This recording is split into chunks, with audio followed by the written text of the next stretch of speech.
Merci. J'ai l'impression d'être Yves Morosi. Avec un fil à l'ancienne. Ouais, c'est bien.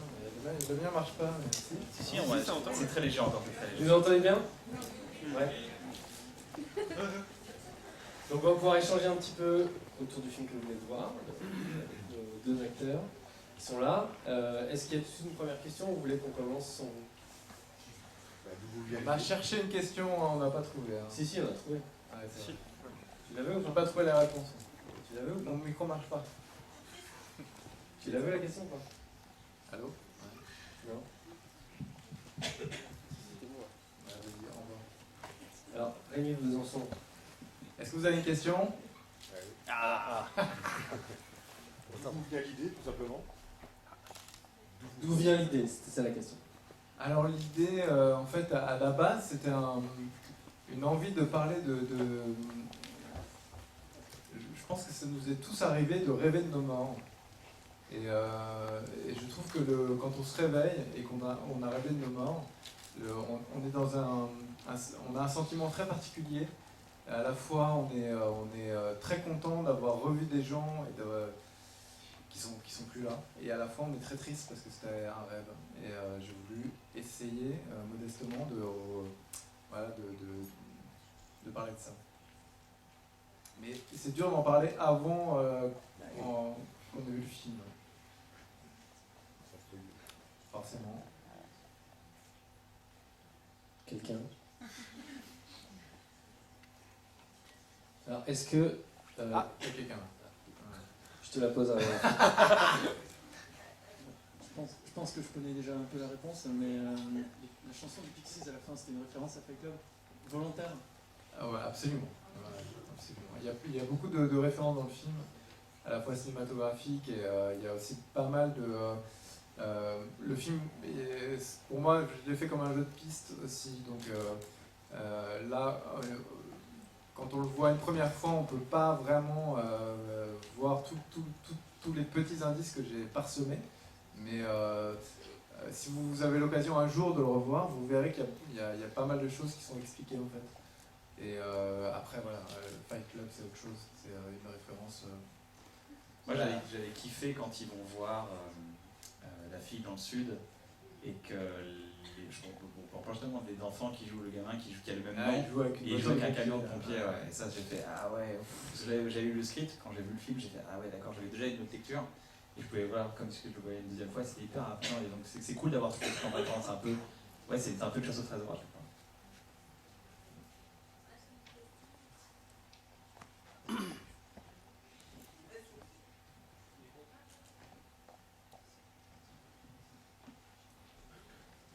Il y a le World Trade Center sur la boîte à photos aussi. Exactement. Et je me suis dit, ouais, c'est super malin ça d'avoir mis le World Trade Center en boîte. Genre, on voit que c'est une vieille boîte.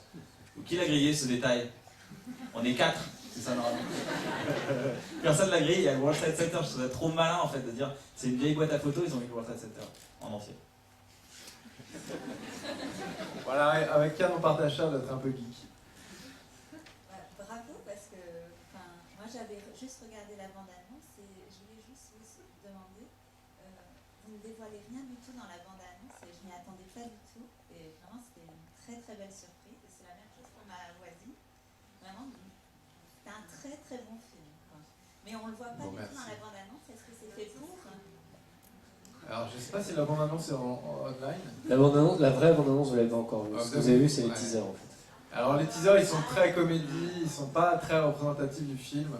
Bon, c'est à cause de Gaumont, hein, c'est la faute à Gaumont. C'est toujours notre faute. Si le film marche pas, c'est la faute de Gaumont. Toujours. Il n'y avait pas une vraie question en fait. C'est juste un super bravo, mais c'est super bravo. Comment vous avez choisi le casting? Alors, qui m'a pas... Ah, si. Alors le casting, comment j'ai choisi le casting le Pio Marmaille, en fait, c'est quelqu'un qui me colle un petit peu. Voilà. J'ai beaucoup de mal à m'en débarrasser. Je suis très content qu'il soit parti à ce truc de karaté là, parce que franchement, c'est pénible. Voilà, je suis sur un plateau, j'ai prévu d'autres acteurs et tout, et puis il est quand même là, donc je suis obligé de tourner avec lui, c'est sympa. pas, en même temps ça te rend bien. Hein. Ouais, Ça rend ouais. bien. Et puis Pierre, en fait, j'avais vu le film de Nicole Garcia qui s'appelle Un beau dimanche. J'avais trouvé le film très très bien et j'avais trouvé Pierre encore mieux.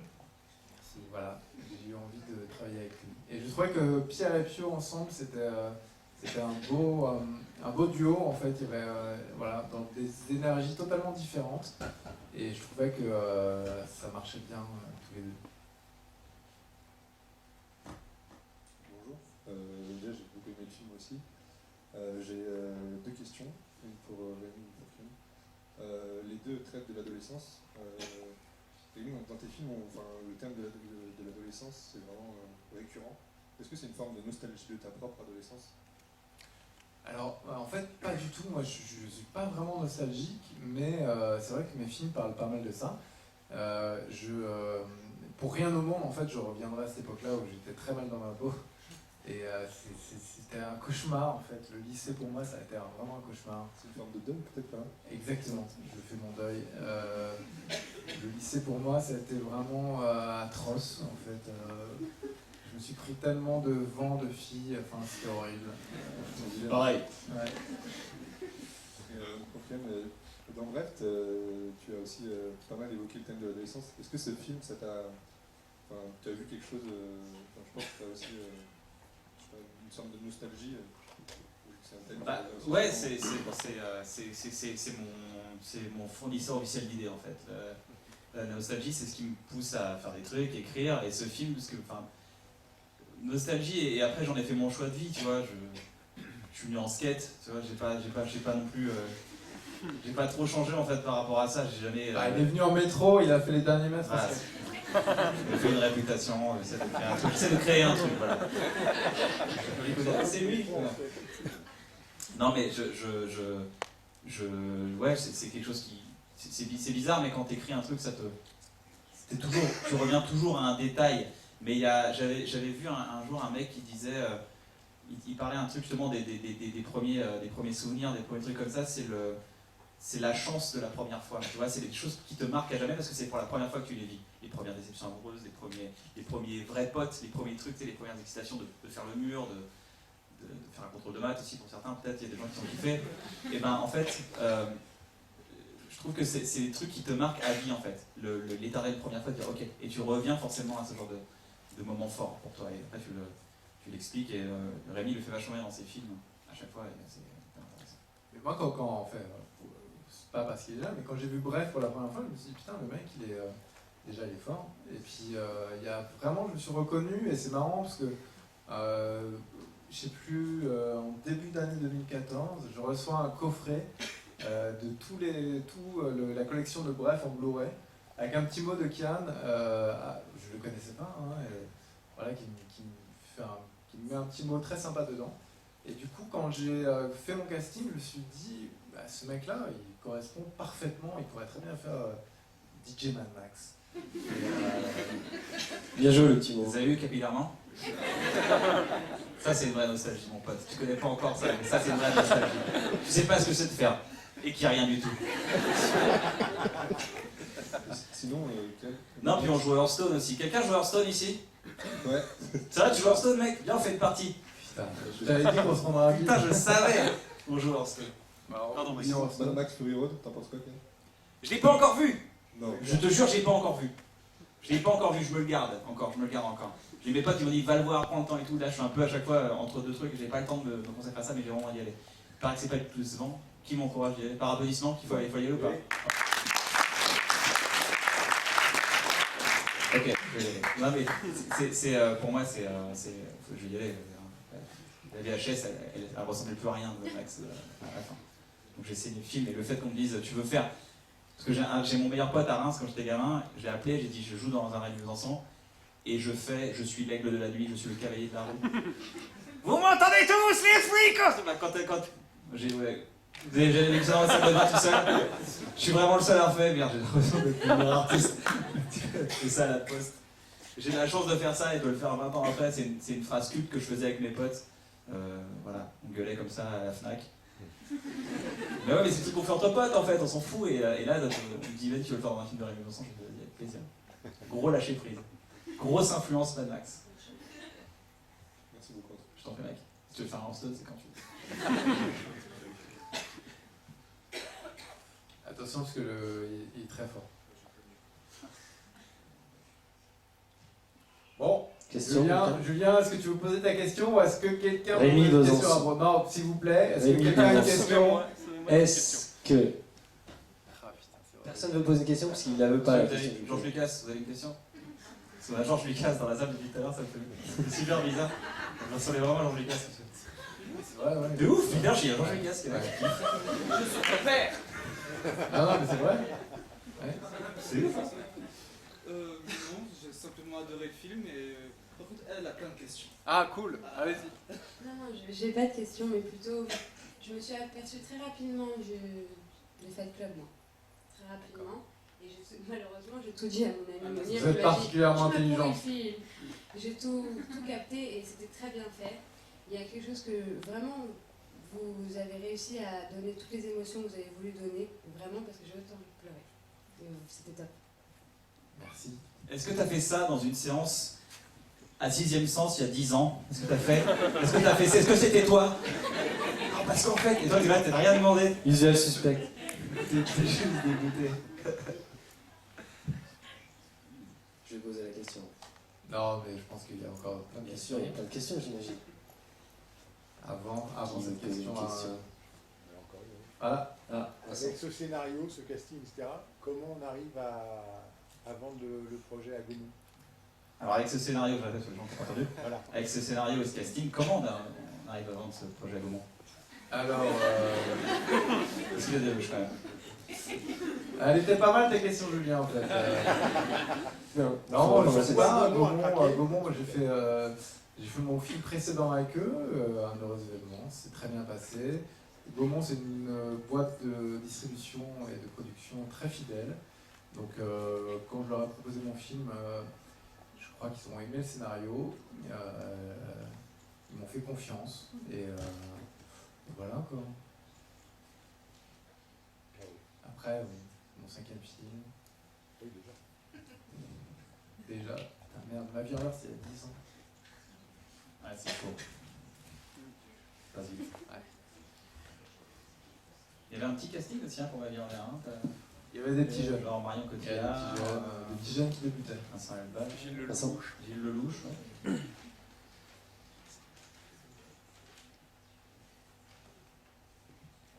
En fait, j'ai juste une petite question sur le scénario. En fait, sur ce film-là, ouais, je suis un peu en train de bafouiller, c'est con. Sur ce film-là, vous m'avez vachement fait penser à du Richard Curtis, le réalisateur anglais. Il y a une espèce de finesse dans l'écriture qui vous l'efficacité assez prenante. Ça me faisait penser au dernier film qu'il avait fait avec Rachel McAdams, où il y a le fils qui voyage dans le temps pour voir avec son père. Enfin, sur la finalité, c'est assez. Sur le voyage dans le temps, la médaille avec les morts, c'est assez similaire. Il marche pas très bien, mais cool. Le monsieur dit que le film est formidable et que je suis beau. Franchement, je suis un peu gêné. Non, juste en fait, c'était comment vous bossez au niveau de l'écriture, votre process d'écriture? Parce qu'en fait, ouais, c'est juste. Je sais pas comment le dire en fait. C'est assez con. Sur la façon dont vous arrivez à choper les émotions. Je sais pas. L'écriture, en fait, moi je suis parti, en fait, après un heureux événement, j'étais un peu plombé, parce que le film est un peu sombre, et je me suis dit, j'avais envie d'écrire une comédie un peu plus légère, on va dire, et j'ai commencé à écrire comme ça avec Jean-François Alain, qui a écrit les OSS 117, et puis au fur et à mesure, on est parti vers un truc un peu plus dramatique, parce que je sais pas pourquoi. Je sais pas pourquoi, je peux pas écrire que une comédie. Donc voilà, c'est bien. Moi j'aime bien la tragicomédie et du coup on est parti là-dessus, sur ce film un peu plus dramatique en fait. Mais il y a quand même, il reste quand même de la comédie, mais moi j'aime bien la tragicomédie. J'aime bien quand l'émotion est proche du rire. Et voilà, c'est ça que j'aime voir au cinéma. Donc ça m'allait parfaitement. Je pense pas être capable d'écrire une comédie pure et dure. ce que je voulais faire à la base, mais j'y arrive pas. Question.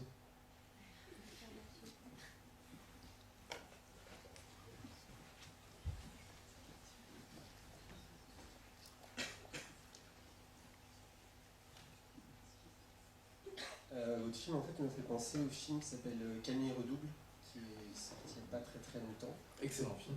Donc voilà, je voulais savoir s'il y avait un rapport avec ce film, qu'est-ce qui vous a plu dans le film Camille Redouble, puisqu'il y a quand même des similitudes.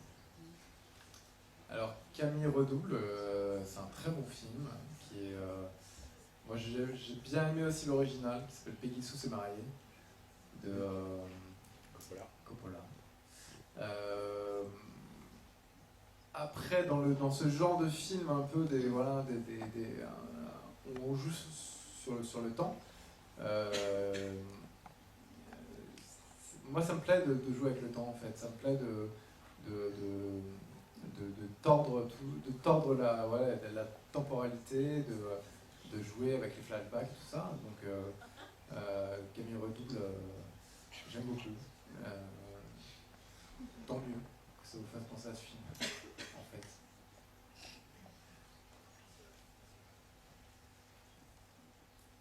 Ah, Julien, derrière toi. Bonsoir. J'ai l'impression que dans plusieurs de vos films, il y a le thème de la mort. Que ce soit dans Le Vol, il est avec son père dans la Mustang, et où le père en fait est mort. Que ce soit dans le film sur la famille, le titre. Le titre est très compliqué. Voilà, le premier jour du reste de ta vie, où à la fin le père meurt, et là on se rend compte qu'il est mort. Spoiler. Non mais est-ce qu'il y a une peur... Je suis sûr qu'il va se lever. Et faites dans Game of Thrones la saison 5. Non, bouchez-vous les oreilles. Est-ce qu'il y a une expérience personnelle, une peur, quelque chose, un message? Un message à mon père mort? Non, en fait, en plus mon père est en vie. Tu m'as fait mater. Non, en fait, je sais pas, oui, c'est... faudrait que j'en parle à mon psy, en fait. C'est une bonne question. Je vais réfléchir.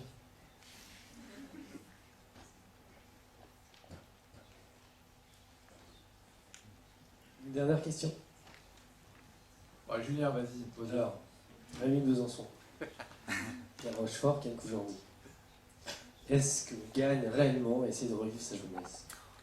Wow. Elle est bien celle-là. Ah ouais, pas mal. En fait. Alors, je sais pas, moi Alors, je vais répondre moi, après je laisserai à mes petits camarades. Je pense que c'est compliqué. Aujourd'hui, avec les réseaux sociaux, on peut retrouver n'importe qui assez rapidement. Moi, je l'ai fait, je pense qu'on est plein à l'avoir fait, que ce soit des anciennes pseudo-petites copines ou voilà, des copains qu'on a pas eu depuis longtemps. Et à la fois, moi, ça a souvent été un peu décevant, parce que la vie fait que voilà, on n'a plus grand-chose à se dire. Donc je sais pas, pour moi, je pense que non. Mais Pierre, vas-y. Moi, je suis sorti de 4 ans avec une nana qui était ma première amoureuse quand j'avais 8 ans. Et on s'est retrouvés grâce aux réseaux sociaux. Et on a fait des trucs assez coquins. Et ça a duré 4 ans, et ça a été une très belle histoire, sauf la fin. Mais ça, c'est de l'ordre du privé, de l'intime, etc. Donc du coup, il y a des belles choses à vivre. Après, moi, je trouve effectivement que les réseaux sociaux tuent un peu le hasard, c'est-à-dire qu'on se retrouve plus au coin d'une rue comme ça en disant « Ouah, Bertrand, comment t'as changé, ta barbe et tout ça, ça n'existe plus trop, et je trouve que c'est un petit peu dommage.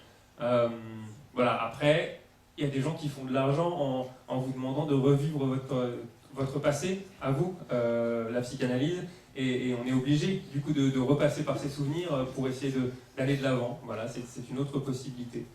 C'est pas forcément une réponse, c'est une espèce je vous propulse quelques pistes de réflexion. Yann ? Ouais, ça m'est souvent arrivé s'il y avait une timeline dans ma vie, je suis rarement sur l'instant présent. Et ça m'arrive des fois de vivre un moment super plaisant et de me dire « Ah, ça va être un beau souvenir ». Et Et du coup, j'apprends à revenir à une sorte de temporalité, tout ça, mais comme Pierre, ouais, j'ai déjà avec des gens sur Facebook pour coucher avec. C'est de ça dont on parle, hein, tout ça. Mais après, c'est vrai que tu dis, putain, ça fait 20 ans que j'avais pas de nouvelles. Après, tu vois la personne, tu dis, mais c'est pour ça que j'avais pas de nouvelles.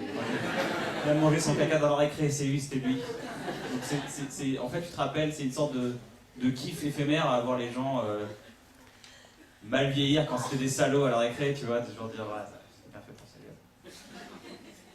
Mais ouais, j'ai du mal à être là généralement. Je suis toujours dans un. Je suis dans un souvenir, je suis rarement là, donc je suis beaucoup dans les souvenirs, ouais, tout le temps, en permanence. Parce que j'ai beaucoup de photos de chez moi. Et des gens de ma famille, pas des gens que je connais pas. C'est bizarre. Non, je suis vraiment dans le. C'est mon. Ouais, je suis que là-dedans. De plus en plus, j'arrive à un moment donné à me dire, ok, on est là, on est aujourd'hui, on est bien. Moi, dans la névrose de bientôt. Et aussi, quand on voit des gens comme ça, le problème, c'est que. Comme il n'y a pas, enfin nous on se voit pas vieillir, donc on se dit putain, le coup de vieux qu'il a pris, et en fait c'est ça qui est bizarre, c'est qu'on n'a pas l'impression d'avoir vieilli alors que forcément la personne en face, il y a un fossé entre la dernière fois qu'on l'a vu et maintenant, et donc c'est ça qui fait le choc. Il a 2 gamins maintenant, ça tu fais wow. Voilà. Il a grossi. Julien? Oui. C'est bon? Ça va. Elle était bien ma question quand même. Elle était super ta question, franchement. Bon, en tout cas, merci à tous d'avoir été présents ce soir. Merci à Étienne d'avoir accompagné ce soir.